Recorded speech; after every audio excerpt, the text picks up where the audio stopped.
Alors j'aimerais plutôt vous la raconter, là. Vous raconter une histoire donc, qui est dans la Bible. Vous la trouvez dans 1 Roi chapitre 19, du verset 1er au verset 16. Et on va envoyer la première photo. Voilà, on va envoyer la première photo. Et ça va introduire un peu la thématique de ce matin, ce que je voudrais partager. Il est parlé donc de Élie. Pour vous donc contextualiser, Élie, il vient de remporter une grande victoire. Il a confronté les prophètes de Baal, seul contre un grand nombre de prophètes, pour voir qui était le vrai Dieu. Les prophètes de Baal ont invoqué leur Dieu, rien ne s'est passé. Élie a invoqué son Dieu, le feu est tombé. Ça a été une manifestation vraiment de la puissance de Dieu et de la réalité de Dieu. En fait, Élie est en train de vivre une grande victoire. Et nous allons lire ce qui s'est passé après. Et donc, pour la première photo, voilà, qui va certainement arriver, alors il faut l'ouvrir et la faire glisser. Première photo où on voit, une fois que Élie a remporté donc cette grande victoire, voilà, alors c'est pas les personnages réels, hein, mais j'ai essayé de trouver des images qui nous permettaient d'avoir une idée. Donc, vous pouvez la laisser, hein, la remettre. Hein. Voilà. Donc, vous avez Jézabel, la femme du roi Akab. Le roi Akab, qui est roi d'Israël, un des plus mauvais rois, des rois vraiment opposés à Dieu. Et cette femme Jézabel, donc, qui est là, qui va faire passer un message donc, à Élie, et qui va lui dire, eh bien, alors je vais retrouver la phrase qu'elle va dire, que les dieux me traitent dans toute leur rigueur si demain à cette heure je ne fais de ta vie, donc Élie, ce que tu as fait de la vie de chacun d'eux, puisque les prophètes de Baal ont été tués. Donc Jézabel menace Élie de le tuer par rapport à ce qu'il a fait, puisque Jézabel était aussi servante de Baal. Et donc il y a cette menace qui est là, alors que Élie remporte une grande victoire, eh bien il se retrouve dans cette situation comme une menace de mort, hein, une menace de mort sur lui. Donc photo suivante. Photo suivante. Alors ce qu'il faut, je crois qu'il faut le déplacer et mettre la suite. Voilà. Vous y arrivez ?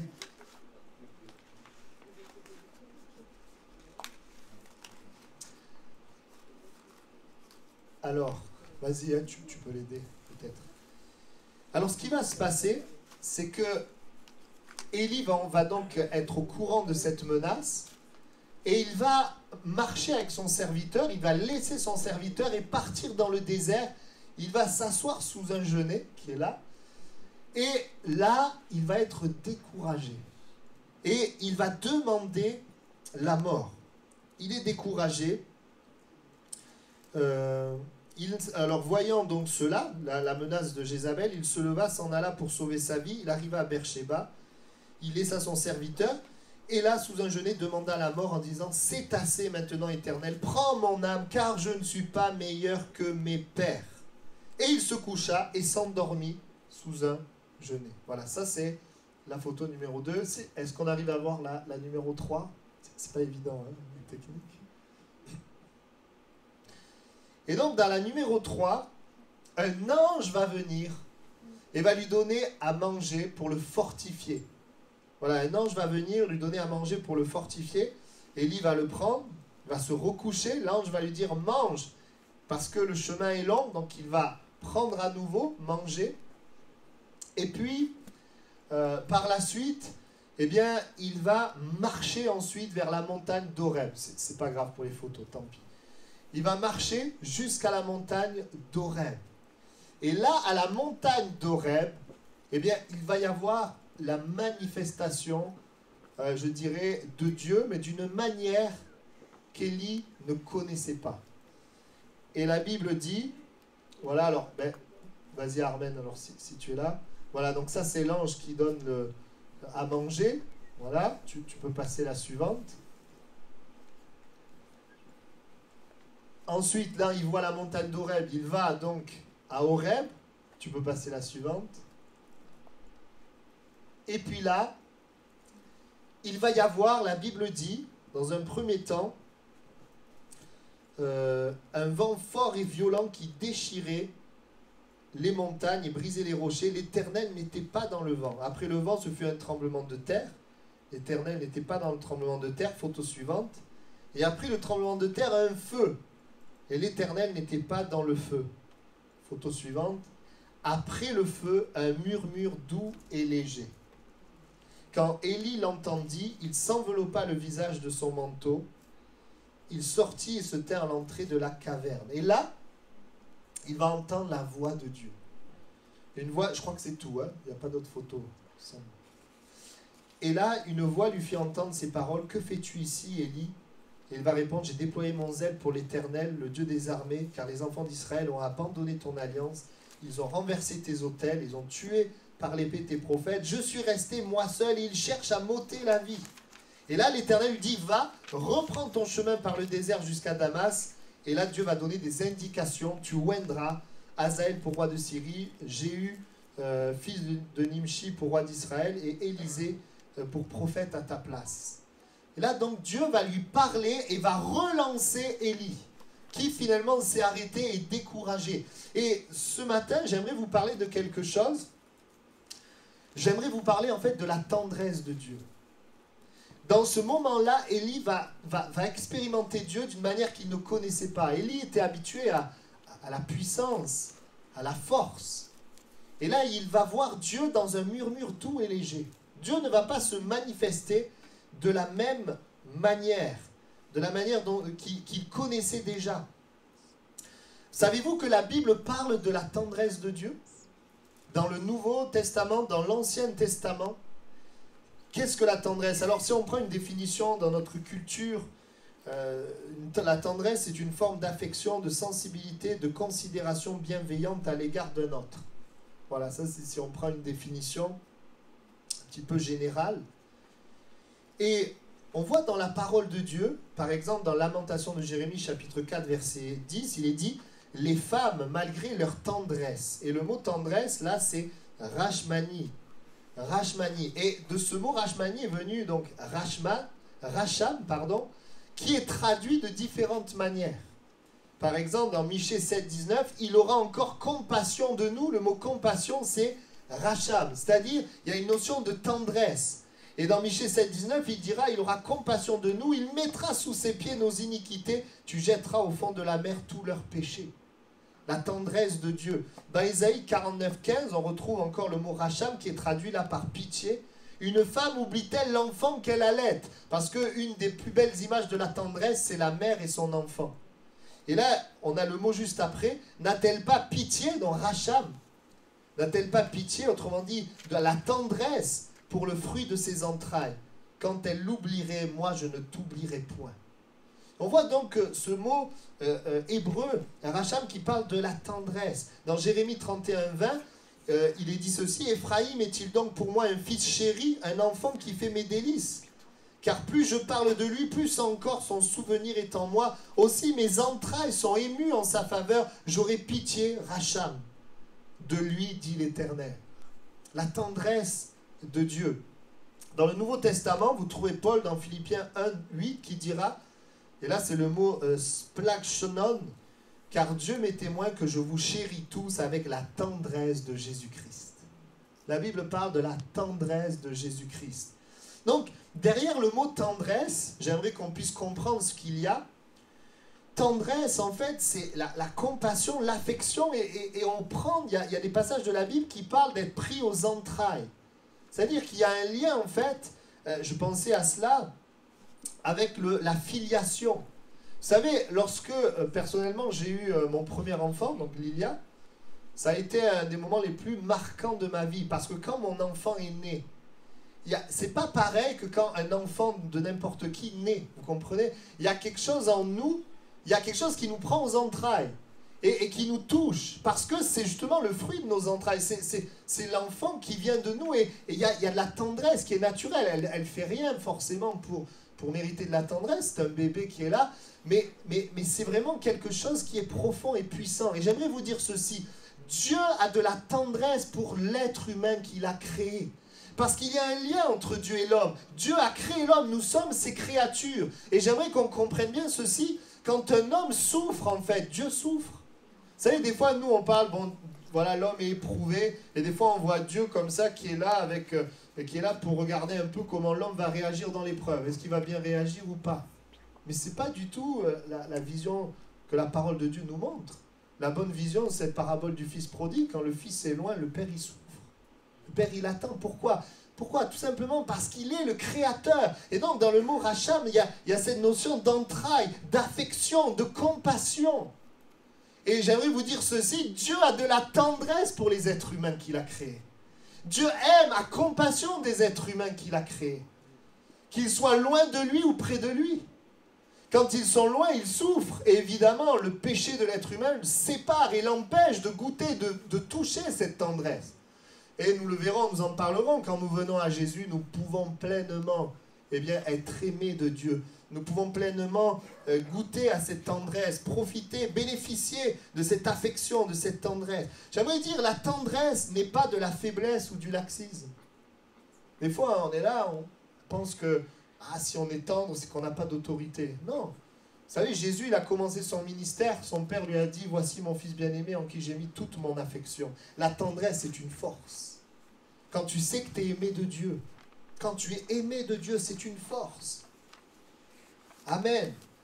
Et il y a véritablement, parce que Dieu crée l'homme, il y a une tendresse, il y a un amour qui est là, dans le cœur de Dieu. Même si le péché, bien sûr, a brisé le lien avec Dieu, l'amour de Dieu est toujours là pour sa créature. L'amour de Dieu est toujours là. Et la Bible, oui, parle de la tendresse, parle de cette affection que Dieu a, cette dimension de cœur. Ça parle de profondeur, l'amour qui est là profond. Vous savez, l'être humain, quand il est tendre, ça ne veut pas forcément dire qu'à l'intérieur, il vous aime. Mais quand Dieu est tendre, c'est profondément parce que vous avez de la valeur pour lui. Vous savez, quand on est tendre, un homme est tendre avec quelqu'un, un homme est tendre avec une jeune femme, ça peut très bien être pour la séduire. Ça peut très bien être, voilà, ou, allez, on ne va pas non plus, allez, admettons que c'est vraiment de la tendresse, ça existe quand même des gens qui ont de la tendresse réelle pour quelqu'un, mais ça sera éphémère, parce que l'homme est pécheur. Mais Dieu a de la tendresse parce que nous sommes ses créatures. Il nous a créés, il nous aime. C'est pour ça que quand Dieu a créé l'homme, il a dit que c'est très bon. Comprenez? C'est très bon. Il y a dans le cœur de Dieu vraiment un amour pour l'être humain, un amour pour nous. Et j'aimerais qu'on réalise ça. Dieu t'aime, tu as de la valeur pour lui. La Bible dit tu as du prix à ses yeux. Peut-être que toi, tu t'aimes pas. Peut-être que les autres ne t'aiment pas. Mais Dieu t'aime. Tu as du prix à ses yeux. Et il voudrait ce matin que tu puisses goûter à sa tendresse. Il voudrait ce matin que tu réalises que tu es aimé, que tu as été créé. Et que dans ton unicité, tu es différent de tout le monde. Tu n'es pas pareil. Il n'y en a pas deux pareils. Même des jumeaux sont différents. Eh bien, dans nos différences, le Seigneur sait pourquoi il nous a créés comme ça. Il nous aime comme nous sommes. Amen. Bien sûr, le problème du péché, Dieu veut le régler en nous ramenant vers lui. Parce qu'il sait très bien qu'en étant loin de lui, eh bien, c'est la destruction, la tristesse, le malheur. Le Seigneur, notre Dieu, nous aime. Et voici que, c'est intéressant, on voit que même dans l'histoire d'Élie, la tendresse n'est pas opposée à la puissance. Nous pouvons vivre la puissance de Dieu et la tendresse de Dieu. Amen. Dans le Nouveau Testament, nous voyons aussi cette tendresse manifestée par le Père. Vous savez que son Fils part, et quand son Fils revient, nous avons quelque chose qui montre la tendresse. Il court vers lui et l'embrasse. C'est ce que la Bible dit. Non, nous voyons dans la parole de Dieu un amour, une compassion, une tendresse. Et c'est profondément quelque chose qui était là dans le cœur du Père. Pourquoi courir? Vous savez qu'à l'époque, en Orient, quand on déshonorait le Père, c'était pas au Père à courir vers le Fils. Ça se faisait pas. C'était au Fils à venir, à s'humilier devant son Père. Pourquoi le Père fait ça? Il s'abaisse. Parce que profondément, il aime son Fils. Parce que l'amour est plus grand et au-dessus même de la position. C'était important pour le Père que son Fils revienne et il l'embrasse. Et on sait, la tendresse va amener, bien sûr, une réhabilitation, une grâce de Dieu. Et je voudrais parler de ça maintenant quelques instants. Comment s'exprime la tendresse de Dieu? comment Dieu exprime sa tendresse envers l'être humain? Eh bien, pour Élie, on voit que Dieu va exprimer sa tendresse en lui redonnant de la force. Déjà, redonner de la force, c'est intéressant pour aller à la montagne d'Horeb. Il est découragé, il est là sous un genêt, il demande la mort. Il y a des moments dans la vie, c'est un serviteur de Dieu, il sert Dieu, il connaît Dieu, il aime Dieu, il a vu la puissance de Dieu, mais il a envie de partir. Il est fatigué, il est découragé. Est-ce que ça peut arriver? Eh oui, ça peut arriver. Et là, on ne voit pas Dieu dire, allez, hein, relève-toi, il faut avoir la foi. Hein. Non, non, on voit Dieu qui va, la tendresse de Dieu, bien sûr, on la voit au travers de ce murmure doux et léger qu'on a lu tout à l'heure, mais on voit qu'il va faire venir un ange, il va lui donner à manger. Et il va d'abord l'amener à aller à la montagne d'Horeb, la rencontre de Dieu. Vous savez, avec la tendresse de Dieu, ce qu'elle fait, elle nous ramène vers lui. Elle nous pousse à venir vers lui, elle nous pousse à nous adresser à lui. L'esprit qui est en nous pousse à nous adresser à Dieu, nous détourne nos regards de nos propres efforts, de nos pensées qui sont centrées sur nous pour nous centrer sur lui, pour venir à lui. Et puis, qu'est-ce qu'on voit? Il se révèle. Il se révèle comme le Dieu qu'il ne connaît pas. Vous savez, on connaît tous Dieu sous différents aspects. Il y en a, ils connaissent Dieu sous l'aspect de la sainteté, d'autres sur la justice, d'autres sur l'amour, d'autres sur la paix, d'autres sur la joie, etc., etc. Il se révèle par un murmure doux et léger qui l'enveloppe, d'une manière nouvelle. Et vous savez, le Seigneur, il sait se révéler. Et c'est de cette manière que Dieu exprime sa tendresse. Il se révèle, il lui donne de la force, il lui donne une direction nouvelle. Il lui dit, voilà ce que tu vas faire. Il lui donne la force. Il lui permet de continuer la route. On voit également comment s'exprime la tendresse dans la parabole du fils prodigue. Comment elle s'exprime, la tendresse du Père? Eh bien, il le pardonne. Il l'accueille. Amen. Il donne ce que j'appelle la grâce, la faveur imméritée. Il lui donne des choses qu'il ne mérite pas. Il lui donne des choses qu'il ne mérite pas. Il lui redonne une position de fils. Alors que lui sait très bien qu'il ne mérite plus d'être fils. Il veut être un serviteur. Mais il lui redonne une position de fils. Oui, il pardonne. Il donne. Amen. Même le frère aîné dans la parabole du fils prodigue, qui est là, qui n'est pas content. Il représente un peu le religieux dans la maison de Dieu. Il est là, il sert Dieu, mais il n'est pas heureux, il n'est pas content. Ses intérêts sont ailleurs. Mais il est là. Même lui, le Père lui dit, mais tout ce que j'ai est à toi. Même avec cette attitude où le frère aîné dit, pourquoi tu fais ça? Celui qui a pris ton bien, il a dilapidé, c'est pour lui que tu tues le veau gras, etc. Le Père reste tendre. Le Père reste doux. Il lui dit, mais tout ce que j'ai est à toi. Et on voit au travers du frère aîné la tendresse qui s'exprime avec la fidélité de Dieu. Dieu est fidèle. La disponibilité, tout est pour toi. Tu peux te servir. Frères et sœurs, la tendresse de Dieu s'exprime de cette manière. Dieu est fidèle envers toi. Les ressources du royaume sont disponibles. Souvent, c'est que notre cœur est tourné ailleurs. Mais si nous tournons notre cœur vers lui, nous allons voir ses ressources se manifester. Comment s'exprime la tendresse? Bien, nous avons lu quelques versets que je voudrais rappeler. Michée 7, 19, on l'a lu tout à l'heure, avec le mot racham, il aura compassion, il pardonne les péchés, il les jette au fond de la mer. La tendresse de Dieu s'exprime en pardonnant tes péchés, en les oubliant. Le diable te les rappelle, mais Dieu les oublie. Pourquoi? Parce que Dieu enlève la culpabilité, la condamnation. Aucun homme ne peut avancer dans la vie dans la condamnation et la culpabilité. La Bible dit que par la repentance, nous avons le pardon de nos péchés. Et la tendresse de Dieu, eh bien, c'est cette tendresse qui nous pardonne de nos péchés. Amen. Ésaïe 49, 15, nous l'avons lu. Une femme oublie-t-elle l'enfant qu'elle allait? N'a-t-elle pas pitié, Racham, du fruit de ses entrailles? Quand elle l'oublierait, moi, je ne t'oublierai point. Comment la tendresse s'exprime? Dans le fait que Dieu est fidèle, il ne t'oublie pas. Il ne t'oublie pas. Et ce matin, je veux te dire une chose. La tendresse de Dieu s'exprime dans le fait qu'il est présent à nos côtés. Il est avec nous tous les jours jusqu'à la fin du monde. Il ne nous oublie pas. Même si nous passons parfois par des déserts où nous n'entendons plus sa voix. Il est quand même là, il ne t'oublie pas. Dans des moments de fête où des gens sont seuls, sont oubliés. Eh bien, j'aimerais te rappeler ce matin qu'il ne t'oublie pas. La tendresse de Dieu. Dans Jérémie 31, 20, nous l'avons lu aussi concernant Ephraïm, un fils chéri, un enfant qui fait mes délices. Je lui parle car plus je parle de lui, plus encore son souvenir est en moi. Mes entrailles sont émues. J'aurai pitié de lui, dit l'Éternel. Là, il est parlé bien de faire du bien, de la faveur, de faire du bien. J'aurai pitié de lui, dit l'Éternel. Il veut nous faire du bien. La tendresse de Dieu s'exprime dans le fait que Dieu veut nous faire du bien. Dieu veut nous bénir. Dieu veut nous bénir. Dans Ésaïe 49, 10, celui-là nous l'avons lu, pardon.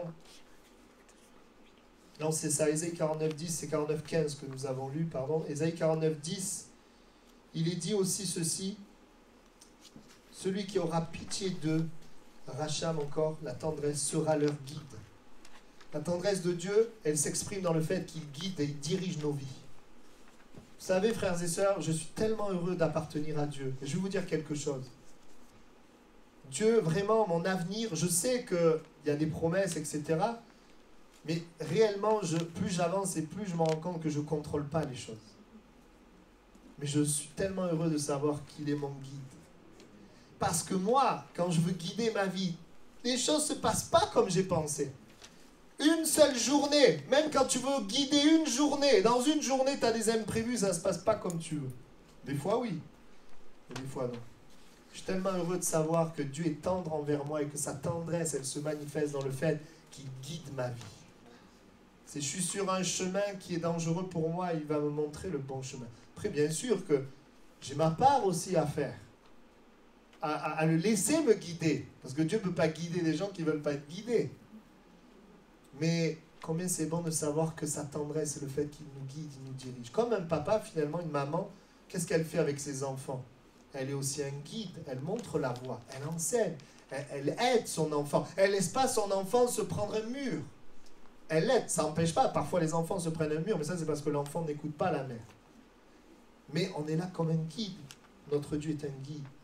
Et dans Ésaïe 54, versets 1 à 10, il est parlé de la tendresse dans le fait d'accueillir et de la fidélité, on en a parlé. Maintenant, j'aimerais vous dire ceci, j'ai reçu ça sur mon cœur ce matin pour nous qui écoutons ce message. La Bible nous montre, et on va le voir ensemble, un point très simple, c'est que Dieu veut manifester sa tendresse envers celui et celle qui a besoin. C'est peut-être très simple. Mais Dieu est tendre envers celui qui a besoin. Et dans l'histoire qu'on a lue, pourquoi Dieu manifeste la tendresse envers Élie? Pourquoi? Parce qu'Élie en a besoin. Parce qu'Élie est découragé. Parce qu'Élie est triste. C'est un grand serviteur de Dieu. Il vient de vivre une grande victoire. Mais à ce moment-là de sa vie, il a besoin de tendresse. Et laissez-moi vous dire ceci, il y a des moments dans notre vie où nous avons besoin de l'amour et de la tendresse de Dieu. C'est parce qu'on en a besoin. C'est ce que nous voyons dans la Bible. Et je suis tellement heureux de savoir que Dieu est tendre quand ça ne va pas. Dieu n'est pas tendre quand tout va bien. Pas seulement tendre quand tout va bien. Dieu est tendre quand ça ne va pas. Les êtres humains, ils sont tendres quand c'est mignon. Ils sont tendres quand ça va bien. Mais quand ça ne va pas, on est dur, bien souvent. Mais Dieu est tendre quand ça ne va pas.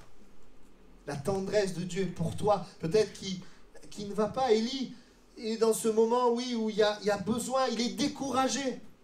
Il a peur. Il a peur pour sa vie. Pourtant, c'est bizarre, hein? Il n'a pas eu peur d'affronter les prophètes de Baal et devant une femme, il a peur. Et oui, parce qu'on est des êtres humains. Et parce que s'il a pu affronter, c'est parce qu'il y avait aussi la grâce de Dieu. Il y a des moments comme ça. Et puis surtout, on n'en parle pas souvent, mais c'est la désillusion. Parce qu'il pensait vraiment, par cette victoire, que les gens allaient se tourner vers Dieu. Mais ça ne s'est pas passé comme il avait pensé. Et il va le dire à Dieu, je suis resté moi seul. Mais Dieu va l'encourager. La tendresse, c'est aussi ça. Dieu va aussi comme lever le voile en lui disant, mais tu sais, Élie, il y a 7000 hommes qui n'ont pas fléchi le genou devant Baal. Tu ne les vois pas, mais ils sont là. Ce que tu fais, ce n'est pas pour rien. La fidélité que tu démontres, elle n'est pas là pour rien. On voit, oui, La tendresse de Dieu dans des moments difficiles, la désillusion, l'impression d'être seul. Que les gens ne sont pas tournés vers le vrai Dieu malgré l'évidence. Le découragement, la peur. Et nous voyons dans la Bible, et j'ai lu la Bible, c'était comme une révélation pour moi. Étonné de voir que Dieu manifestait sa tendresse à chaque fois qu'il voyait un homme, une femme avec un besoin. On le verra, un homme, une femme avec un besoin qui aussi vient vers lui. Nous le voyons aussi pour le fils prodigue. Le père le prend dans les bras, mais pourquoi? Parce que le fils en a besoin. Pourquoi? Parce que le fils en a besoin. Le fils, il a faim déjà. C'est pour ça qu'il tue le veau gras. Il a faim. Il voulait manger ce que les cochons mangeaient. Le fils, il est triste d'avoir tout perdu. Le père lui donne. Le fils, il est égaré, loin du père. Il a besoin de pardon et il a besoin de la présence du père. Il est dans le besoin, il était loin du père. Pas de présence du père dans ses péchés, dans la condamnation de ses péchés. Et c'est là que le père vient et manifeste la tendresse. Le fils, il est aussi dans une crainte d'être rejeté. Il n'est pas sûr que son père va l'accueillir. Il est dans la honte de ce qu'il a fait. La crainte et la honte par rapport à son père. Et le père vient et par la tendresse, il balaie la crainte et la honte. Et peut-être tu es là ce matin avec des combats dans ton cœur, des luttes, condamnation, culpabilité, tristesse, honte. Eh bien Dieu veut s'approcher de toi avec sa tendresse, son amour. Il veut pardonner, il veut purifier, il veut remplir ton cœur de son amour. Oui, Dieu manifeste sa tendresse envers ceux qui en ont besoin. Amen. On le voit dans le Nouveau Testament lorsque Paul va écrire cette lettre à Philémon concernant Onésime. Onésime, c'était un homme, au départ un esclave, qui avait fait du mal en fait à Philémon. Il le dira, Onésime qui a fait tort. Et c'est intéressant de voir que malgré ça, Paul va dire à Philémon au verset 12 et au verset 20, « Je te le renvoie, lui, mes propres entrailles, splashnon, tendresse. » Il prend ce mot-là. « Oui, frère, que j'obtienne de toi cet avantage dans le Seigneur, tranquillise mon cœur, splashnon, en Christ. » La tendresse. Il va parler. C'est intéressant parce que Paul, quand on voit Paul, on a parfois l'image d'un homme assez dur, et au départ, c'est ce qu'il était. Il était dur, il respirait la menace et le meurtre. Mais bon, il a rencontré Jésus. Mais c'est intéressant de voir l'évolution de Paul au travers des épîtres. Et de voir que Paul est devenu un homme avec de la tendresse de Dieu. Amen. Et il y a un verset qui en parle. Il va dire, je le citerai tout à l'heure, je vous chéris avec la tendresse de Dieu. Et là, on voit que la tendresse de Dieu au travers de Paul est pour Onésime. Et il parle à Philémon de cela. Il y a une tendresse qui est là. Et ce qui est intéressant aussi, c'est de voir que l'attitude de cœur d'Onésime a changé. Je rentre pas dans le détail, vous pouvez le lire, c'est un chapitre. Et il invite vraiment à faire grâce. À faire grâce. Dans Michée, nous l'avons lu tout à l'heure, il aura compassion de nous, il mettra sous ses pieds nos iniquités. Mais là encore, c'est parce qu'il y a un besoin de pardon. Si vous lisez les versets avant, là on a lu le verset 19, si vous laissez le verset 9, vous lisez, le verset 9, « Je supporterai la colère de l'Éternel puisque j'ai péché contre lui. » C'est-à-dire qu'on est dans une situation où on a péché. Mais j'ai une bonne nouvelle pour toi. C'est dans une situation où tu as péché, où tu as besoin. Bien, tu peux découvrir la tendresse de Dieu qui pardonne tes péchés. Amen. Dans Jérémie 31, 18, quand on a parlé d'Éphraïm qui se lamente, il dira « Tu m'as châtié. J'ai été châtié. Fais-moi revenir. » Après m'être détourné, il montre un besoin. Il y a un besoin de revenir à Dieu. Il y a un besoin là d'être restauré. Et c'est là que Dieu dit « Éphraïm, un fils chéri. » Un enfant qui fait mes délices, mes entrailles sont émues en sa faveur, j'aurai pitié de lui, parce qu'il y a un besoin. Besoin de pardon, besoin de retrouver le bon chemin. Et j'aimerais te dire ce matin, si tu as un besoin, Dieu veut manifester sa tendresse envers toi, dans ta vie. Et nous voyons, oui, la tendresse envers ceux qui ont fait des erreurs, envers ceux qui se sont trompés. On voit la tendresse de Dieu. Mais on voit aussi la tendresse de Dieu envers ceux qui ont faim et soif. Dans Isaïe 49, 10, ils n'auront pas faim, ils n'auront pas soif, car celui qui a pitié d'eux sera leur guide. On voit à qui est destinée cette parole, Rachab, la tendresse de Dieu pour être le guide à ceux qui ont faim et soif. Tu as faim et tu as soif. Dieu veut manifester sa tendresse en conduisant ta vie. Je suis touché de savoir qu'alors que l'homme a besoin, Dieu veut manifester sa tendresse. Dans chaque verset, je vois quoi? Je vois la tendresse de Dieu, mais je vois un besoin de l'homme. Je vois un problème. Et c'est vrai que c'est difficile à Dieu de manifester sa tendresse à l'homme qui n'a aucun besoin, aucun problème. Les religieux qui pensaient tout savoir, connaître, qui ne pouvaient pas saisir la tendresse de Dieu. L'orgueil nous sépare, nous empêche de connaître sa tendresse. Mais l'humilité nous donne accès. Amen. La tendresse aussi envers les stériles, les brisés. Personnes qui sont stériles, brisées. Stériles au premier degré ou au second degré. Il est dit dans Isaïe 54, 1 et 10, le contexte Isaïe 53, il est parlé bien sûr du serviteur qui vient, Jésus. Isaïe 54, réjouis-toi stérile, toi qui n'enfantes plus. Toi qui es délaissé, ne crains pas, verset 4. Il est parlé de la crainte, il est parlé de la stérilité, il est parlé d'être délaissé, il est parlé de la honte, verset 4. Il est parlé du cœur attristé, verset 6. Et là, au verset 7, j'aurai compassion de toi, Rachab, dit ton Rédempteur, ma tendresse. Dans le dernier verset, verset 10, quand les collines chancelleraient, mon amour ne s'éloignera point de toi, mon alliance de paix ne chancellera pas, dit l'Éternel, qui a compassion de toi, Rachab. La tendresse de Dieu. À quel moment? Pour qui? Pour les stériles. Pour celle qui est délaissée, pour celle qui craint, celle qui est dans la honte, celle qui a le cœur attristé. Dieu vient avec sa tendresse. C'est merveilleux. Et ce matin, le Seigneur vient avec sa tendresse à toi qui as besoin. Et c'était ma prière, que tu puisses te sentir aimé. Que tu puisses, je l'ai fait cette semaine, on ne prêche pas ça tous les jours, m'arrêter et me laisser aimer par Dieu.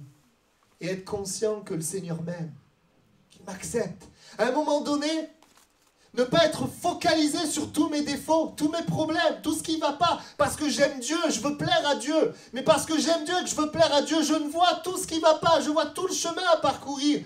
Mais à un moment donné, fixer mon attention malgré tout ce qui ne va pas sur le fait que Dieu m'aime, prend plaisir en moi. Il y a de la tendresse envers moi. Me sentir aimé. Et en faisant ça, réaliser que Dieu est présent, sentir même sa présence. Et vous savez, frères et sœurs, on est tellement parfois focalisé sur tout ce qu'on veut changer parce qu'on aime Dieu. Celui qui n'aime pas Dieu, il ne veut pas changer. Mais celui qui aime Dieu, il veut changer. Mais parfois, en étant focalisé sur tout ce qui ne va pas, on voudrait être là et on est là. Eh bien, on peut passer à côté du fait qu'on est aimé par Dieu. Et je voudrais te dire, c'est vrai, on a des choses à changer, mais tant que tu seras sur la terre, tu auras des choses à changer. J'aurai des choses à changer. Mais je ne veux pas passer à côté de l'amour de Dieu, la tendresse de Dieu. Je ne veux pas attendre d'être parfait pour être aimé par Dieu. Mais je veux croire que je suis aimé par Dieu alors que je suis encore imparfait. Ça ne veut pas dire que je veux rester imparfait. Ça ne veut pas dire que je ne veux pas changer. Celui qui est né de nouveau ne pêche pas. Celui qui est né de nouveau veut plaire à Dieu. Celui qui est né de nouveau aime Dieu. Mais nous savons que c'est son amour qui nous donne de la force. Ce n'est pas notre amour. C'est son amour. Amen. Et c'est une transition vers ce point que la tendresse de Dieu est envers ceux qui sont en marche et qui ne sont pas arrivés. La tendresse de Dieu, l'amour de Dieu, elle n'est pas pour le moment où tu seras saint, pur, sans tache. Mais elle est pour ce moment aujourd'hui. Elle est pour toi, alors que tu es imparfait. Je n'ai pas attendu que mes enfants soient parfaits pour les aimer et manifester ma tendresse. Je manifeste ma tendresse alors qu'ils sont imparfaits et pécheurs. Et c'est justement cet amour et cette tendresse qui est tellement une bénédiction pour le cœur. Et c'est ce qu'on voit dans Philippiens, chapitre 1, verset 8, je l'ai lu tout à l'heure. Paul dit, Dieu m'est témoin que je vous chéris tous avec la tendresse de Jésus-Christ. Paul dit ça. Mais qu'est-ce qui vient avant au verset 6 ? Je suis persuadé que celui qui a commencé à vous cette bonne œuvre la rendra parfaite pour le jour de Jésus-Christ. Amen. Il est juste que je pense ainsi. Et quand Paul dit « je vous chéris avec la tendresse de Jésus », il ne dit pas ça à un peuple parfait, il dit ça à un peuple où Dieu a commencé d'œuvrer mais il n'a pas fini. Et j'aimerais te dire ceci, Dieu t'aime de cette manière-là. Oui, Dieu va continuer son œuvre dans nos vies pour nous rendre parfaits. Mais alors que je suis imparfait, alors que je suis en marche, Dieu veut pleinement que je puisse recevoir son amour, sa compassion et sa tendresse. C'est puissant. Quelle force de se savoir aimé de Dieu. Quelle force de savoir qu'il est avec moi.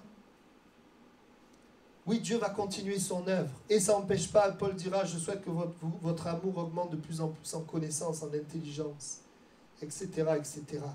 La tendresse de Dieu n'est pas pour le but, mais pour la marche. La tendresse de Dieu, c'est pour ta marche.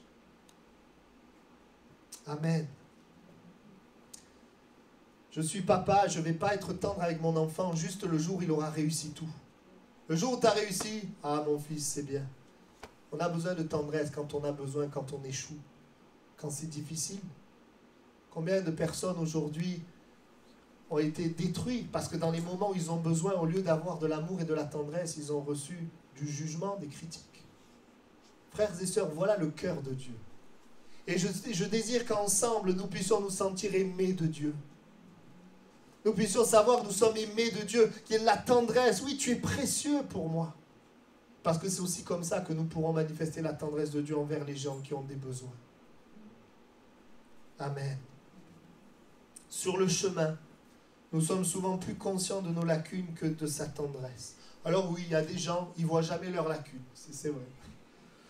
Ça, c'est compliqué. Mais pour ceux, je parle pour ceux qui voient leurs lacunes et leurs besoins, j'aimerais t'inviter à regarder davantage à sa tendresse, à son amour. Amen. Et c'est vrai aussi que même dans nos forces, alors que nous avons certaines forces, eh bien, il y a des moments dans nos vies où il y a de la faiblesse. Vous savez, Élie, quand même, Élie, il a une force par rapport à la sainteté, quand même, voilà. Il a une force même par rapport à tous ces gens. Il a été capable de, face à toutes ces personnes opposées, à se positionner pour Dieu. Il a une force même par rapport aux réponses à ses prières. Il prie, Dieu répond. Pour la pluie, etc. Il a demandé au feu, le feu est tombé. Il a des victoires, il a des forces. Il a eu la victoire face à Baal, mais malgré tout ça, eh bien, il y a des besoins. Il y a toujours de l'opposition, des menaces, la peur, le découragement. Il y a toujours besoin pour nous, êtres humains, de la tendresse et l'amour de Dieu. La tendresse de Dieu, c'est aussi pour les personnes qui ont manqué. Dans les psaumes, il est dit, Dieu donne une famille à ceux qui étaient abandonnés. Il délivre les captifs et les rend heureux. Les rebelles seuls habitent les lieux arides. Car mon père et ma mère m'abandonnent, mais l'Éternel me recueillera. Vous savez, c'est pas facile quand humainement tu as manqué de l'affection, tu as manqué de tendresse, tu as eu un problème au niveau de ton père ou de ta mère. Quand tu veux construire ta vie, il y a des manques, il y a des problèmes. Tu essaies de combler ce problème par une tendresse humaine et tu n'y arrives pas. Le Seigneur est celui qui, par sa tendresse, comble ton cœur et te permet de reconstruire, te permet de réussir.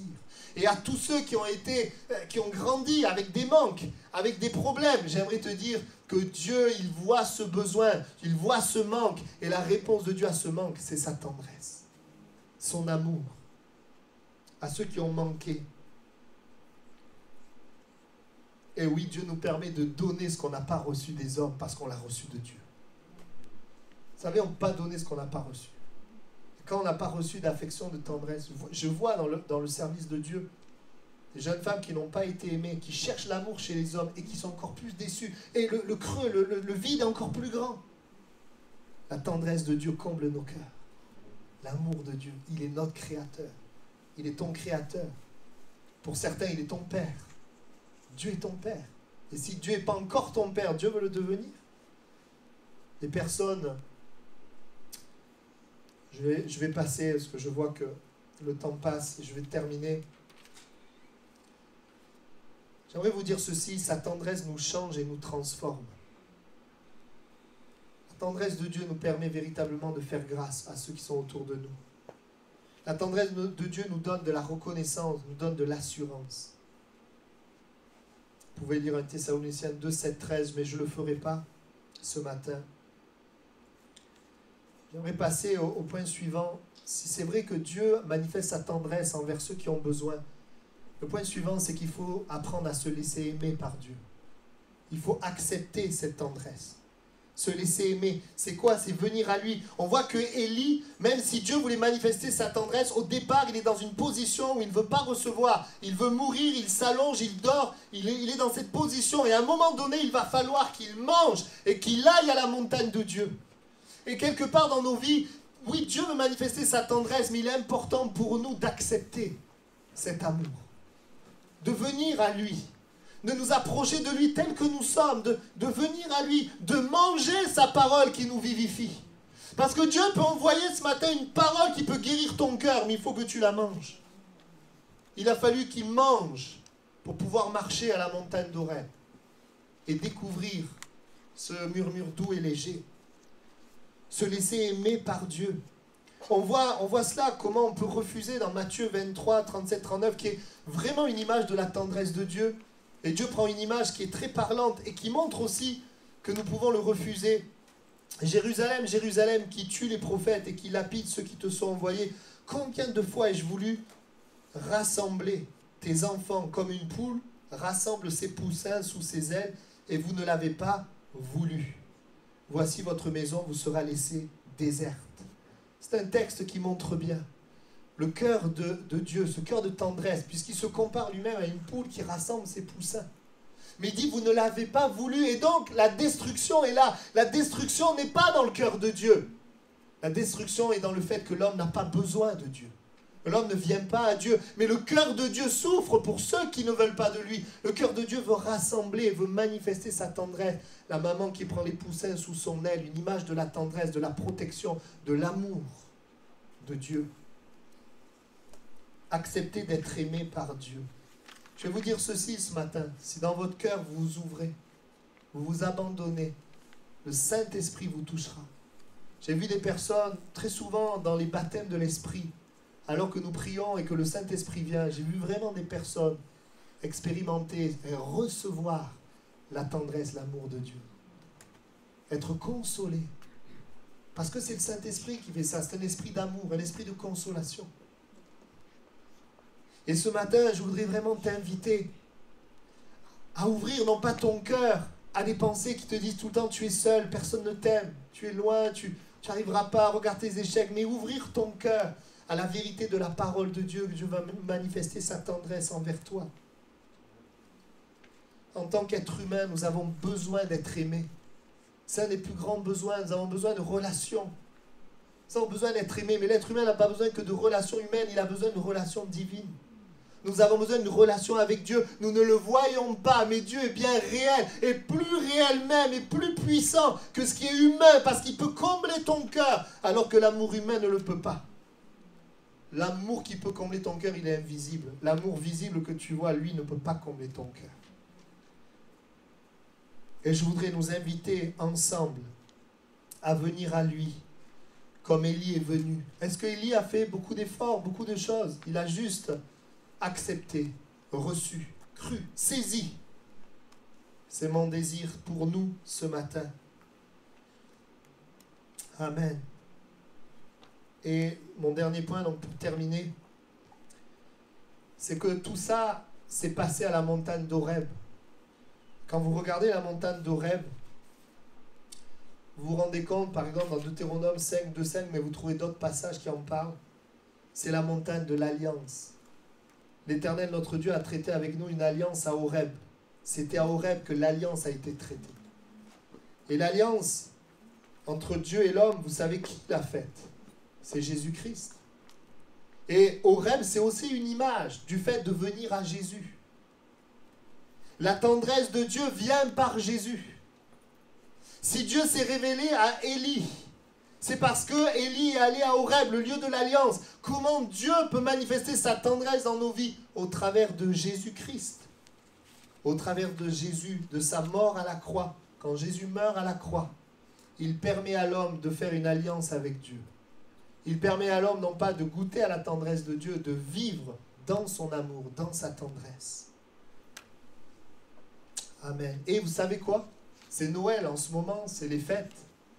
Vous savez, quand Zacharie il a reçu, vous savez l'histoire, Zacharie, il a eu un enfant, donc Jean-Baptiste, qui allait être celui qui annonce le Messie. Eh bien, Jean-Baptiste, quand il va être visité par Dieu, il va dire ceci. Écoutez bien, parce que je ne pensais pas trouver dans l'histoire de la venue de Jésus la tendresse de Dieu, et pourtant je l'ai trouvée.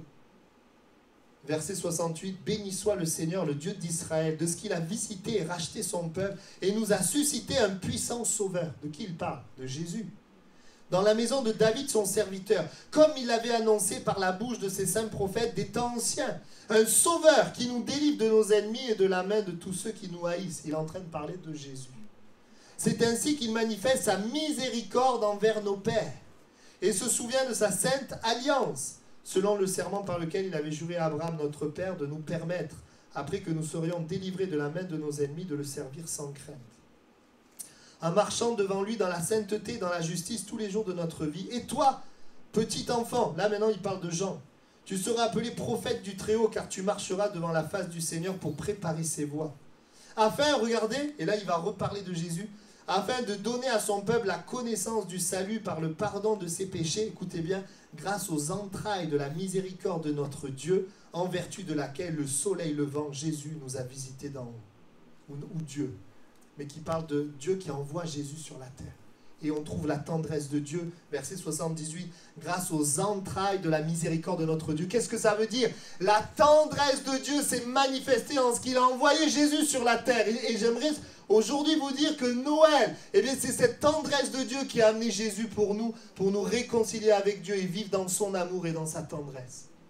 Et j'aimerais vous laisser peut-être pour quelque temps cette pensée que Dieu nous aime tellement qu'il a accepté de mourir. Jésus, il a donné Jésus qui a accepté de mourir sur la croix afin que nous puissions vivre dans son amour. Amen.